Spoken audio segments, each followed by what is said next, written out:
It's been a while, but I'm back. Would you believe this is the same workshop I was in with my last videos? A lot has changed. I figured it's been a while since I've done a video, so I got a nice brand spanking new tool. I'm going to show you guys what it's all about. Mitre saws are a common power tool to be used by Carpenter. It provides the ability to safely control and cut timber at precise angles that the user requires, without the need of additional marking and cutting equipment. I've done some research into Makita's different ranges of mitre saws, from their compact cordless selection to their large, more powerful machines. After much thought, I decided to go for the LS1019.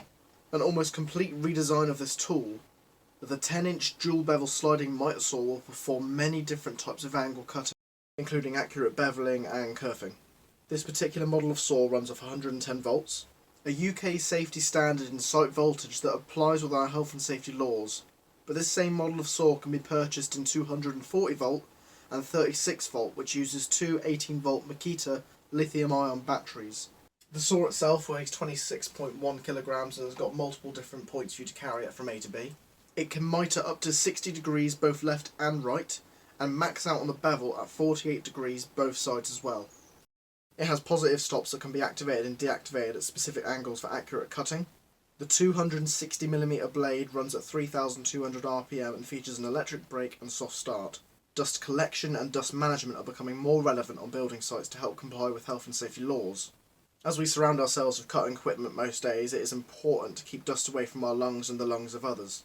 Makita have taken this into account by using the best dust extraction ports direct from the source to stop sawdust from getting airborne and spreading in our work area.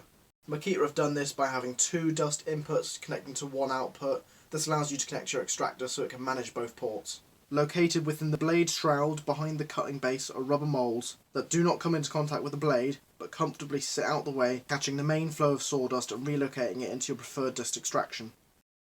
Similarly, there is a dust bag provided that slips into the top outlet but leaves the rear outlet free for the dust to do whatever it wants. Although without an extractor, it does a great job at collecting the dust in the bag without the aid of an extractor, which in my opinion is executed greatly and well thought out. I did a test at square cutting timber blocks of pine at 100mm each and just seeing how well the dust management was with the saw. First I used the Festool MIDI dust extractor. This was to see how well both methods kept dust away from the material and the user while cutting, as well as its surroundings, just to see if there were any dust getting on the floor around the saw and see how well it coped. Using it with just the powered extractor, it was extremely effective. There was very minimal dust on the base of the saw. It all went exactly as it should, and there was hardly any cleanup to be done afterwards. When I switched to using the dust bag, I was really impressed. Makita really took the time on the design to keep the flow of the dust into one main direction while cutting, as well as having the bag placed in the best way to catch all of that dust. I didn't actually realise how much sawdust was made when cutting just the 10 blocks of softwood, but when I emptied the bag and saw how much dust was collected, that really made me glad that it wasn't all over my work area, or myself for that matter. A huge difference to this model is the forward-facing rail system. Most mitre saws usually have their rails come out of the rear of the saw, creating more of a hassle and taking up more space. Commonly I'll find myself in the hallway trying to cut skirting, and when your saw sticks out maximum across a narrow hallway where just everyone wants to get by, you just don't have the room. Having these rails come out towards the user is a great way to cut down the space needed, especially for a larger saw. You can now push right up against a wall and you can still get the full capacity of cut, which is 310mm by 68mm on a square cut. Also attached to the front of the top of the rail is the bevel release. It is no longer situated at the back of the saw, and now you can adjust your bevel using this twist function handle, which is extremely accessible and more convenient for the user. Using the bevel function, you do need to remove the larger portion of the back bracket, and you can mount this onto the side of the pull-out bars, giving them a dedicated place to be stored while not in use, and doubling up as a tray for small items.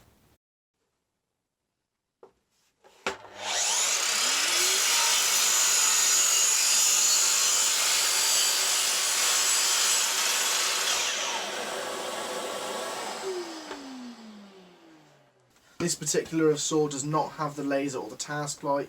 I just didn't simply feel the need to get one that had those, and it also bumps the price up quite a bit. I'm really glad I got this saw. It's unbelievably accurate, it's really user friendly, and I just can't wait to use it on future jobs. Makita have really done a fantastic job on this model. I can't wait to see how the market for this saw will progress. I'm sure that carpenters will find a great use out of this saw that uses all these functions that the LS1019 can offer. If you have any questions or comments about the saw, feel free to leave me a comment, share this video, like it, do what you like, contact me, just send me your input. I want to hear some thoughts about this saw. Pretty much it for the basic stuff now, so take care.